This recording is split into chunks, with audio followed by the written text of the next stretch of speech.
Di suatu desa tengah hutan, ada seorang nenek bernama Nenek Serintik. Nenek Serintik sehari-hari bekerja mencari kayu bakar. Nenek Serintik hidup seorang diri dan dia merasa kesepian. Dia memimpikan seorang anak untuk menemani hidupnya.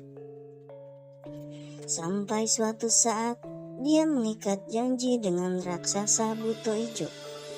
Raksasa itu senang memakan daging manusia. Nenek Serintik diberikan biji untuk ditanam dan katanya Nenek Serintik akan secepatnya mendapatkan anak. Namun raksasa itu meminta jika anaknya sudah besar harus diserahkan kepadanya untuk disantap. Tanam biji mentimun ini, kelak kau akan mendapatkan anak. Tapi setelah anak itu besar, berikan padaku. Baiklah. Sesampainya di rumah, biji itu langsung ditanam dan selang beberapa hari sudah berbuah mentimun yang sangat banyak.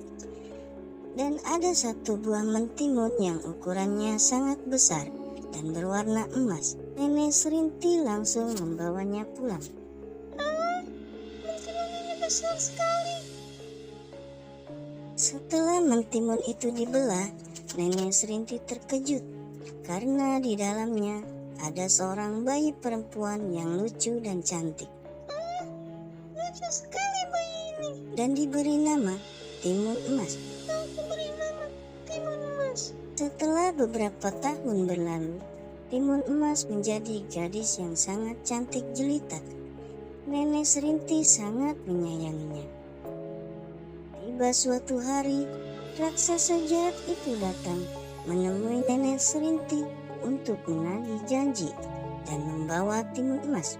Aku datang untuk membawa anak itu. Di mana dia? Serahkan padaku.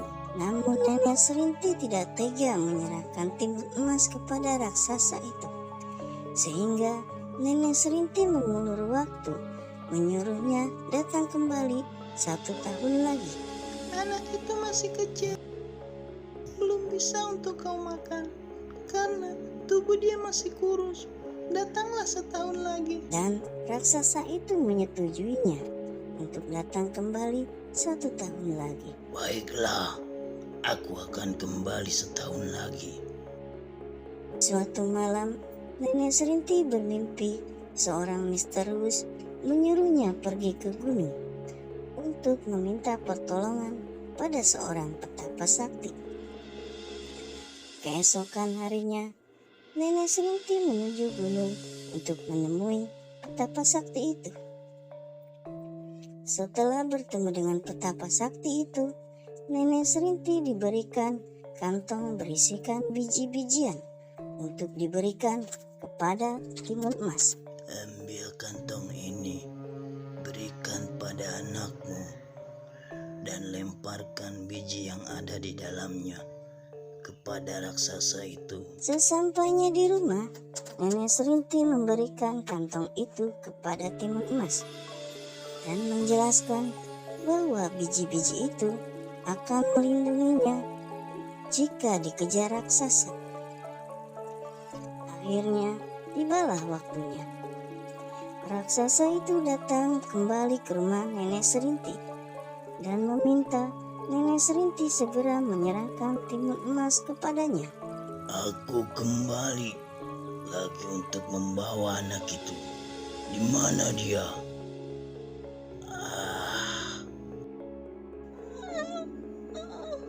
Timun Emas melarikan diri lewat pintu belakang rumah. Namun raksasa menyadarinya dan akhirnya mengejarnya. Hei, jangan kabur kau. Lalu Timun Emas melemparkan biji yang ada di kantong pemberian Nenek Serintik.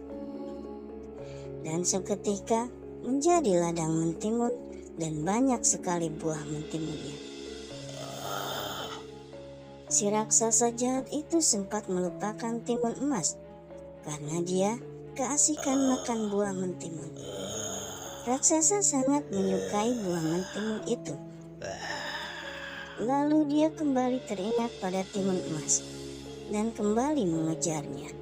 Timun emas kembali melemparkan biji kedua dan seketika menjadi banyak batang pohon bambu yang sempat melukai kaki raksasa tersebut. Namun raksasa tetap mengejar timun emas meskipun kakinya terluka. Lalu timun emas melemparkan kembali biji yang ketiga ke arah raksasa itu dan seketika menjadi lautan lumpur yang sangat dalam. Dan akhirnya raksasa itu tidak bisa lepas dari lautan lumpur sampai tenggelam.